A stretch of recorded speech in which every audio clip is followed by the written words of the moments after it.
Pinahid ni Astrid ang luha sa mga mata, tumayo at pinagpag ang buhangin mula sa purontong. She walked slowly home. That was a year ago. At magmula nga nang lumipat sina Marina sa lugar nila, kung hindi man nabawasan ang atensyon ni Kel sa kanya, ay tatlo naman silang magkakasama na ipinaghihimutok niya. Malambing si Marina kay Kel at masuyo naman ang huli rito. Iyon ang isa pang kinaiinis ni Astrid kay Marina. Siya nagkaisip na siyang magkaibigan ng mga magulang niya at ang mga magulang ni Kel, subalit hindi niya magawang maglambing sa kababata. Sa paraang tulad ng ginagawa ni Marina, nahahalayan siyang tingnan. May pagkahalagan si Astrid, tumboyin kung kumilos, samantalang mahinhin at iyakin naman si Marina, kaya madalas niya itong makatuwaan. Subalit karaniwan na ay si Marina ang pinagpapasimuno ng panukso at kantsaw, lalo at hindi kaharap si Kel. At tuwing na ipinagtatanggol naman ito ng kababata. At sa tuwing ginagawa ni Kel ay lalo siyang nagngingiti. Sanhi upang patulan niyang minsay wala namang kabagay na bagay na pangiinis ni Marina. Nag-iisang anak lamang si Astrid ng may kanyang mga magulang. Ang ama isang bigating executive sa isang milk company at sunod halos lahat ng luho sa mga magulang. Kaya madalas ay kayan-kayanan lamang niya si Marina at tuwing ay kalaban niya si Kel sa mga bagay na iyon. Bakit naman natis mong hindi hatian ng baon mo si Marina? Sita sa kanya ni Kel nang lumabas siya sa kantin kasama ang kaeskwelang si Pia. Nanlaki ang mga mata ng batang babae. Iyon ang sabi niya, hindi niya sinabi. Pagtatama ni Kel, ang sabi lang niya nahihiya siyang maupo sa kantin na soft drinks lang ang iniinom dahil naroon kay ni Pia na kumakain ng masarap na sandwich at spaghetti. Nagkatinginan ng magkaibigan.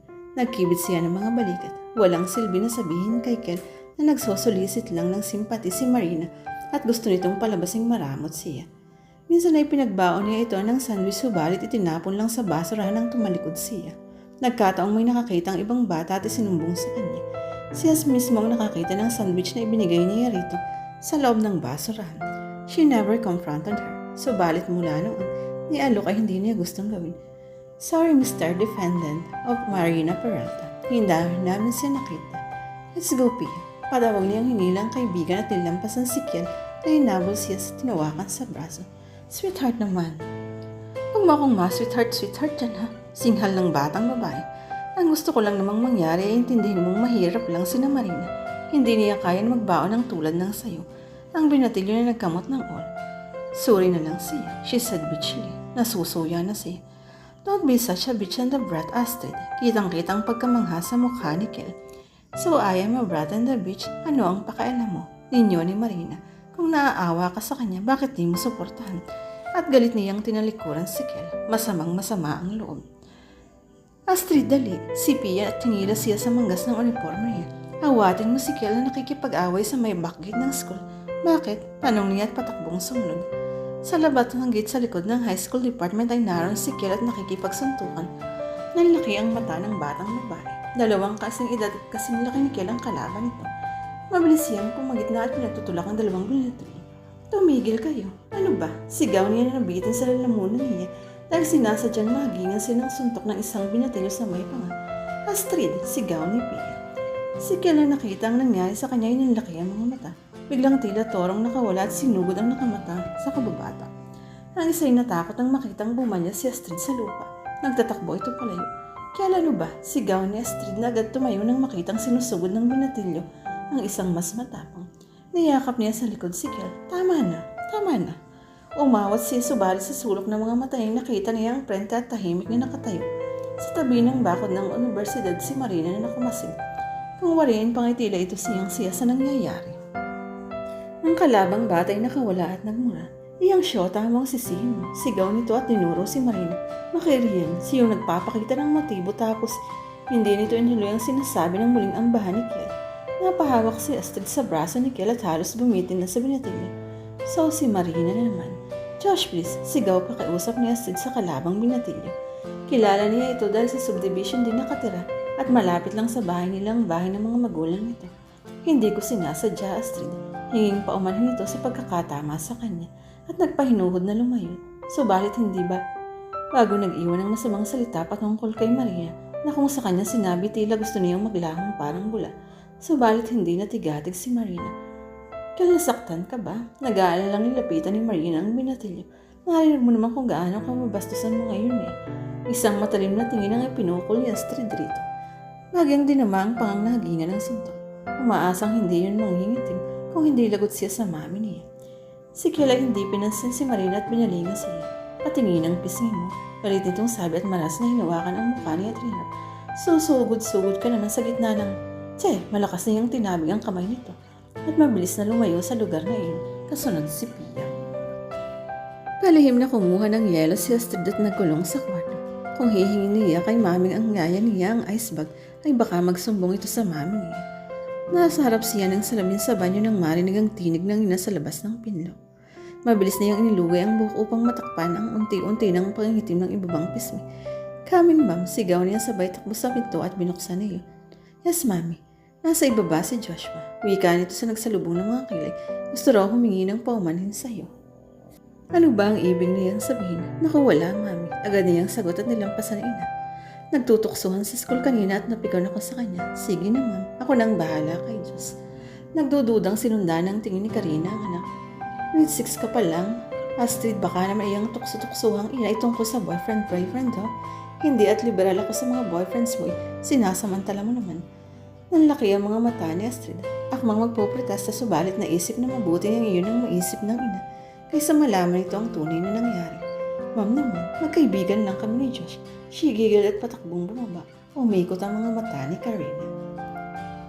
She started it, Astrid. Simula ni Joshua at hinila siya sa lanay.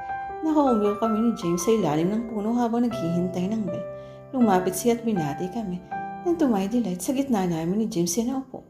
Well, I was totally surprised. Isa pa may crush ako sa kanya, kaya binastos mo siya. Come on, Astrid. That's unfair. Para ka na rin si Kel yan eh. Okay, I'm sorry. Go on. Then she started talking. All nonsense talk actually. But boys are boys. Astrid, hindi po mo maiintindihan niyan dahil bata ka pa. Wika nito. Umikot ang mga mata niya. Para bang mama na nagsasalita. Josh was out of the same age of Kel, 15, and more than a year older than Marina. I am 11 going to 12, Josh, at naiintindihan kong ibig mong sabihin. She said in her one-piece Blue Moon proper tone. What happened next? I was really about to invite her to watch some videos tapes at home nang bigla'y bumaba ang kamay niya sa hita ko. Astrid gasps. Ang munting kamay ay napatakip sa bibig. Do I have to continue? Of course, muli siyang sumersiso. I don't think you're up to this. Nag-aalang ang sabi nito. Iisipin kung ikaw ang may kasalanan. Pag hindi mo itinuloy ang kwento, banta niya. Okay, while she was talking and smiling, she slowly moved her hand upward until her hand reached my... And the Astrid, don't make me say it. Pakiusap nito. Nanlaki ang mga mata ng batang babae. More or less, she had an idea kung anong ginagawa ni Marina. Nang bigla'y matanawan niya si Kel na patungo sa amin. Patuloy niya. Bigla niya itong tinawag kasabay ng pagtayo at magtatakbo pa sa lubong dito. And the next thing I know, she was crying hysterically. Nang binastos namin siya ni James, bakit hindi niyo ipinaliwanag kay Kel? We did. James supported my explanations, but Marina was crying at hindi naniwala si Kel. Hindi sana namin gustong lumaban, pero nasaktan ako sa unang suntok niya. So there, nagbuntong hininga nito. Hindi nagsalita si Astrid, nakatitig lang sa kawalan. How Marina summoned her tears instantly was a puzzle, and she believed Joshua's story. I'm sorry kung natamaan kita. Ang takot ko nga ay dahil napagalitan ako sa bahay. Dahil sa nangingitim ang mga mata ko, baka magsumbong ang mami ko sa daddy ko. Tiyak grounded ako. It's okay, Josh. Hindi malalaman ni mami. Nagpaalam na itong umalis ng sinamang pagparani ng scooter ni Kel sa garahe nila. Dumilim ang mukha nito nang makita si Joshua. At sa tansya ni Astrid ay nakahandang makipag-away muli. Joshua stood his ground subalit inakay ito ni Astrid palabas ng gate. Ano ang ginagawa niya dito? Sita ni Kel sa kanya nang makapasok siya. Gusto niyang sabihin kay Kel ang kinuwento ng Diyos sa kanya. Sumalit mong nabuting hindi ito maniniwala. Humingi siya ng pumanin sa pagkakatama niya sa akin. Hinawi ni Kel ang mahabang buhok ng bata mula sa mukha patungo sa likod. Masakit pa ba? He asked gently. Nalinha ng concern ng animosity. Sa mukha, nilagyan mo ba ng cold compress? Dinaman ng thumb finger niya ang mga sul na ibabang pasinta. Tumango siya. Kel was being himself again, caring and thoughtful. Kung bakit ba naman basta ka nalang pumagitna, alam mong nag-aaway kami. And so it was my fault. Of course not, but it would have been wise if you stayed away from us. Tingnan mo si Marina na hindi lumapit, malibang. Natapos na. She was speechless. Sa batang isip ni Astrid ay muling gustong bumangon ng galit. Sa paningin ni Kel ay walang ginagawang mali si Marina. How Marina managed to do it, nakagugulo sa isip niya. Nasa third year na siya sa high school at si Marina naman ay fourth year na. At si Kel ay graduating na sa kolehiyo. Kung dati si Marina lang ang kalaban niya sa atensyon ng binata, ay hindi na ngayon. Maraming mga babayang tuwin ay naghahangad na mapansin ng binata. At nagpupuyos ang loob niyang malamang nakakailang palit na ng girlfriend ng kababata. Ganun may nakapagtatakang lagi pa rin tila anihin to si Marina. At wala pa rin siyang alam buskahin kapag nakasilip ng pagkakataon kung hindi si Marina lalong gumaganda. Sa pagdadalaga nito, at sa murang edad ay marami nang nanliligaw. Maganda rin si Astrid, gandang lumalalim habang tinititigan. Subalit hindi yun napapansin dahil may pagkagaslaw kumilos at tila lalaki. Laging nakapantalon at laging may baliktad na cap sa ulo. Ang barkada ay puro mga lalaki. Hindi niya alam na nang pumili mula sa high school department ng mga candidate para sa Miss CIC. Kasama siya sa tatlong pinagpilian. Kaya naman nagulat siya nang papuntahin siya ng principal office at makita ron si Marina. Nakaupo at tila prinsesa sa stiff back na pagkakaupo sa upang nakalagay sa labas ng office ng principal. Maayos na maayos ang buhok ng pagkakasupil. Magkapatong ang dalawang kamay sa harapan na tila kunan ng litrato sa school photographer. May hindong sumayad ang likod sa sandalan. Kalahati lang ng silyang upukan. Kung saan ito natutunan ng mga ganong tamang paraan ay kinaiikot ng mga mata niya sa kisame at kinaaangat ng isang kilay niya. Kung siyang kikilos ng ganon ay hindi liligpas ang 2 minuto at babagsak siyang tila tinibian na saging. Umangat ang kilay ni Marina pagkatitig sa kanya. Ginamit mo ba ang mama ni Kel para mapasama ka sa pagpipilian?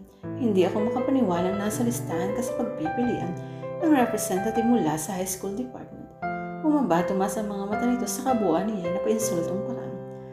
Naka-jogging pants siya, and as usual marungis ang puting t-shirt dahil naglaro lang sila ng volleyball. May ilang hiblang buhok niya na kumawala mula sa pagkakatali sa likod at nakasabog sa mukha niya. At puro pawis ang gilid ng noo at pisngi. She was a total wreck. I'll decline if I were you. Patuloy nito habang walang lubay na pagbabataas ng mga mata. Sa kanya na kinakabahan siyang baka hindi na may balik sa tamang focus. Mapapahiya ka lang. You're rude, alam mo ba yun? Inis niyang sabi rito. Naroon ang simpatya sa mga titig nito sa kanya. You're my friend, Astrid. Nag-aalala lang ako. Ayokong mapahiya ka. Alright, consistent honor student ka. Pero hindi lang naman brain ang basihan sa pagpili ng Miss SIC. Higit mong alam iyon dahil dito ka na nag-aral mula pa kinder. Hindi niya gustong makipagtalo rito sa mismong office ng principal. Besides, there were no need for Marina to be insulting. She would politely decline. She might be a consistent tough student. Tama si Marina, but she was no beauty kumpara sa dalawa pang mga pagpipilian. Nagulat pa ang principal nang tumanggi siya. Gusto nitong makausap ang mami niya. Subalit nagpakatanggi-tanggi si Astrid at napahinuhod ang principal. What followed in the next 3 days were hours and series of interviews for Marina at ng isa pang napili mula sa second year high school.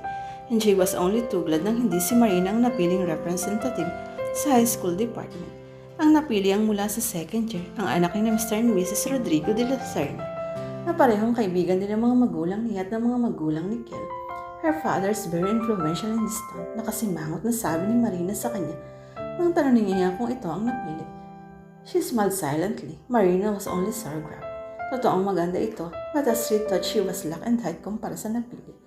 No confidential, ibinulong sa kanya ng barkadang lalaking anak ng principal na hindi ito nakapasa sa oral interview at malaking bagang iyon. Marina wasn't that dumb, but definitely she was not that smart either.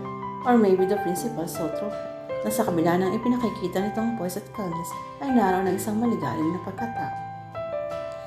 Astrid, you're unfair. Ang konsensya niya tila commercial ng sabon. Subalit hindi nagkamali ang principal sa pagpili ng representative mula sa high school department. Mr. and Mrs. de la Serna daughter won the title, just like her mother many years before her.